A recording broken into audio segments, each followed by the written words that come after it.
everybody. My name is Brian Tubbs, and I play the character Jake Berrautta. Actually, I got involved in the project. I found a link on Voice Actors Alliance, and I scrolled through there. Most of it is really not something. It's really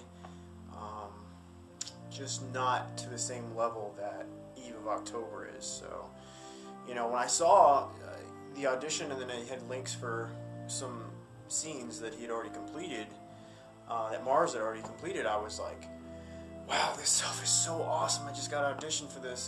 This is really, really great stuff. So I auditioned, and Mars liked what he heard, I guess, and decided he wanted to cast me as Jake.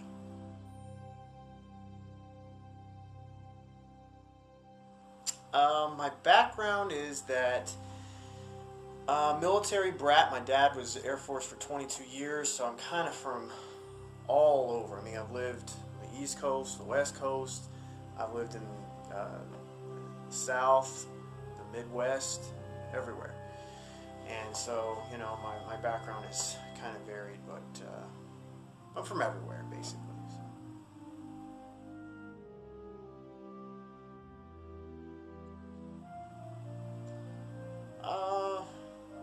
Well, I mean, I've wanted to be an actor since I was 5 years old.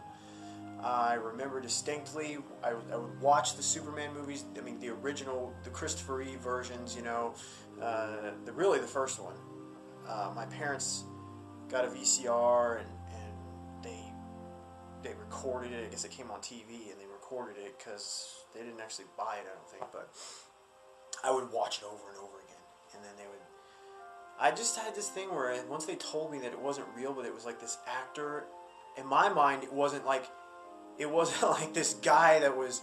I mean, I was thinking, oh, you're telling me that if you're an actor, you get to do that. And in my mind, you're telling me that actors get to fly around and lift cars over their head and be super. I'm like, this is for me. I want to do that. How do I go and be a Superman for my job? So that immediately put astronaut and all that on the back burner. I wanted to be Superman. So and I was always really good at memorizing stuff when I was a kid. So, and I love performing, and I love the satisfaction of doing good work, and hopefully people appreciate it and enjoy it. That's really the goal, entertaining people. So.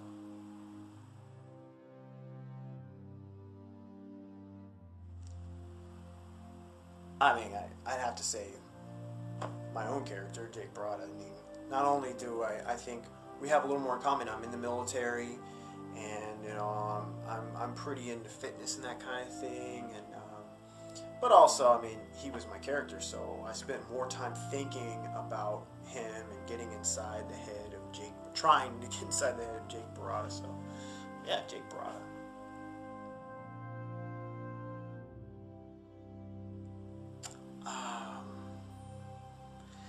One of the things that I really liked about Jake, and when you do some of these projects, a lot of times I have to, deepen my voice a lot, or high or modulate myself in some way, do like baby voices or something silly, and with Jake it was really more just kind of straight shooting, which was kind of cool, because when you have to concentrate and focus all your lines into this voice, which is cool and it's fun, but it can be kind of cool too to just do that. So that was one aspect I really liked about Jake. As a character, Jake's cool because he's fearless, and he's the kind of guy that y'all hope you're gonna be when the moment comes and something crazy goes down. Are you gonna be brave, or are you gonna dive underneath the car and cry yourself to sleep? I don't know. So Jake's cool guy.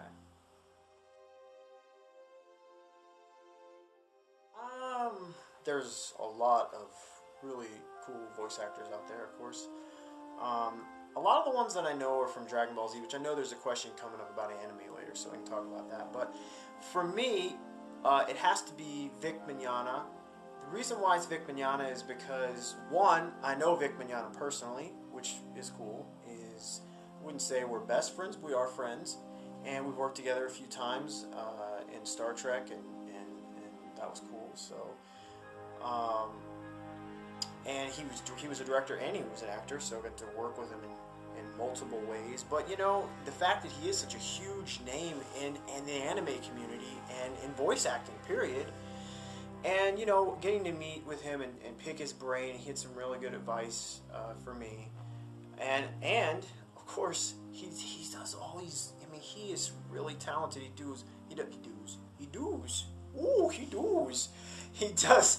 does some really amazing voices, and I mean, he can do anything. I mean, he does this skit on. He has a YouTube page. If you ever go check out Vic Mignogna's YouTube page, he's got all kinds of funny stuff on there. But he did this one thing where he recreated the scene because he loves Star Wars. He's a big Star Wars fan. Where Luke has gone back to Dagobah to visit Yoda, and Obi-Wan's there in his spirit form, and they're trying to tell him, look, you need to stay the course with your training and don't run off because, you know, we need you and you're the last hope and all that. And he's, you know, but the real point is, he did every single voice, and I was like halfway through the clip before I even realized that every single voice in the thing, he even redid all the music in the background. Why? Because he loves it, and I love that. So yeah, I think he inspired me to push myself, you know. So that's cool. You know, I don't watch a lot of anime. I don't, but I got into the anime because of Dragon Ball Z. I was 19, and my brother had it on TV, and I'm like, what are you doing? This is like a kid's show. What are we doing? Turn the channel. And he says, no, man, I was watching this yesterday. I was, oh, you're watching cartoons? Okay, great. He's my older brother, so I'm really sticking it to him. He's like, no, I'm watching this. It's really cool. You should check it out. I'm like, oh my god, turn the Pokemon off. Are you kidding? But he was adamant. So we watched this episode, which turns out was in the Frieza saga. So it was kind of. But I'm like watching it. I'm like, man, this is really cool. I can't believe it. I was totally wrong. So I got into it. I mean, I was watching every day, you know.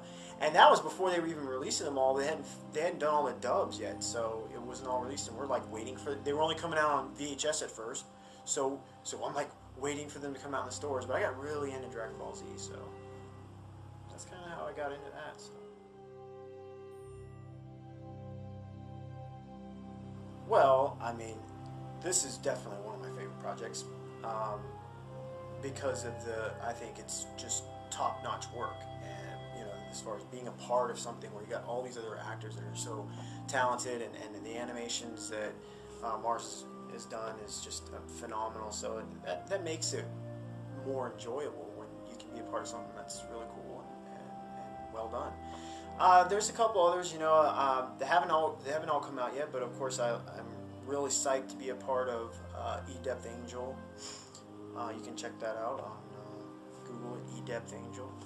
Also, of course, Star Trek, you know, and I'm actually going to get to go back and film an episode of Star Trek in the fall, which no one knows about, but by the time this comes out, yeah, that'll... And I've done I did some voice acting for a fan production of Superman, the DC verse on YouTube. So, you know, I've got a few of them out there, and those are the ones that I think stick out in my mind right now. But yeah, a lot of cool stuff. No, I've never worked in theater. The closest I ever came, I mean, of course, there was high school theater and stuff, which I didn't do because I was doing sports, and you know, I look back on that and I think I really should have, but I didn't.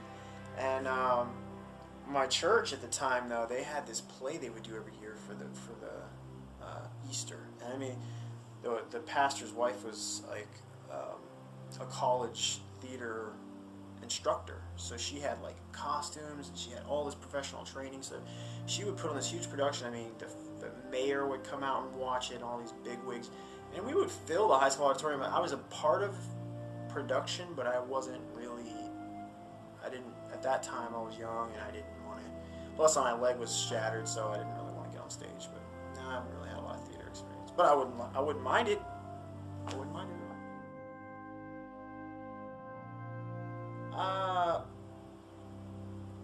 Some people would say that forecasting the weather, while it could be a science, could also be a talent, because it's not all science. Some of it is art.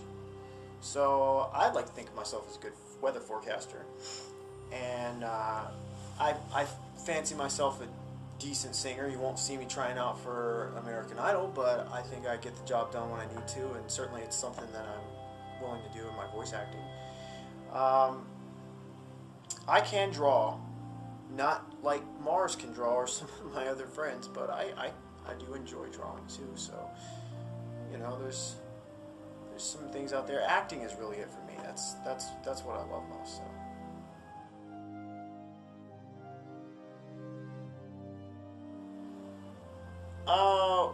The inspiration for Jake was, I mean, if there's anyone that I would say probably closely that I thought of, I'm a big 24 fan. You know, it's not on the air anymore. They wrapped up the series, but I love 24. So Jack Bauer, you know, I mean, you don't mess with Jack Bauer. He's badass. Okay, you don't mess with him, because you never know what he's gonna do. But he's good. I'll tell you what he is gonna do. He's gonna do whatever it takes to get the job done, and that's why. So that certainly, I think that factored in, but a lot of it too is just reading the script, reading the story, and trying to get a feel for who, you know, Mars is telling me Jake is, and factoring that in, and trying my best to deliver the performance of that heroic sound for Jake, confidence, you know, and that kind of thing. So.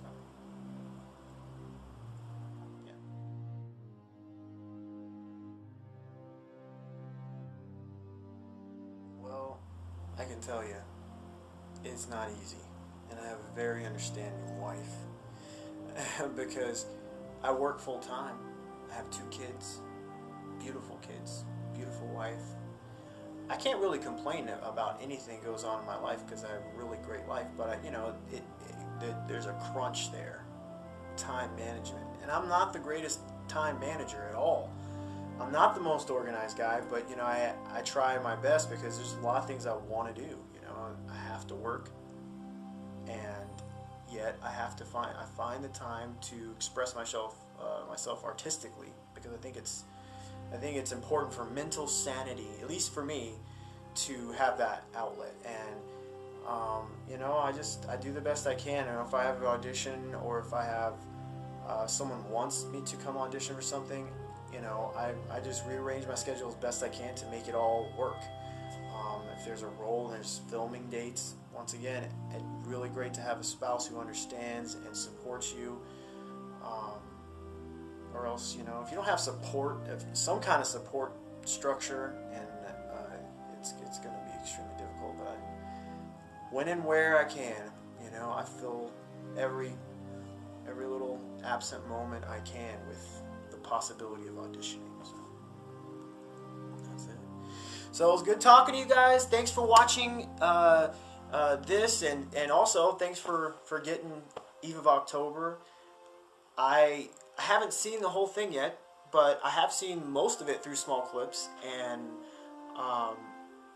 I can tell you what, this is something special, and a lot of people put a lot of talent and hard work and set aside time in their busy lives to do this, because we love it and because we believe in it.